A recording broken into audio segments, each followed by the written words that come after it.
Liquid substance కదా. So ఇక్కడ మనకు దీన్ని మనము మెటీరియల్ నౌన్ అంటుంది. ఆయిల్ క్యాన్ కావాలని అనుకోండి, if you go market, I want oil can, I want an oil can. What is the parts of speech? Can. What is the parts of speech? Oil. Oil ఏమైతుందంటే ఇక్కడ adjective, ఇదేమైతుంది common. ఒకవేళ ఇది లేదనుకోండి, oil floats on water అన్నాం అనుకోండి, oil floats on water అన్నాము, అప్పుడు oil ఏమైతుంది మెటీరియల్ అవుతుంది అకార్డింగ్ టు ప్లేస్. గోల్డ్ ఏమైతుంది గోల్డ్ మెటీరియల్ అవుతుంది. ఐ వాంట్ గోల్డ్ రింగ్ అన్నాం అనుకోండి, రింగ్ ఏమైతుంది గోల్డ్ ఏమైతుంది రింగ్ ఏమైతుంది అంతే కదా. Silver plate, we presented A silver plate to them. Silver ఏమైతే అప్పుడు ప్లేట్ ఏమైతుంది కామన్. సిల్వర్ ఈజ్ వైట్ అన్నప్పుడు సిల్వర్ కండర్లో ఏం చేస్తే మెటీరియల్ ఉంటుంది. సిల్వర్ ఈజ్ వైట్ అని అనుకోండి, సిల్వర్ కండర్లో ఏం చేస్తే ఏమైతుంది.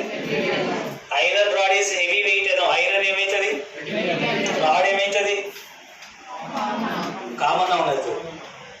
అదేగా ఐరన్ ఈజ్ హార్డ్ అంటే అప్పుడు అంటే ప్లేస్ మారినప్పుడు భాషా భాగము మారుతుంది అంతే. ఇప్పుడు మీరు మంచోళ్ళ షెడ్యూల్ ఇమీడియట్లలో నచ్చాలని అట్లా కొంతమంది మంచోళ్ళు ఉంటారు, never good never bad according to situation we have to change.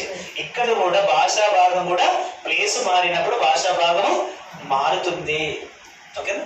Definition, it is a word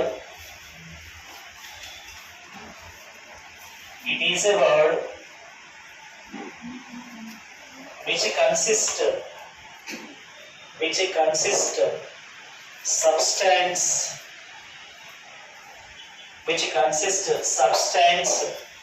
and liquid.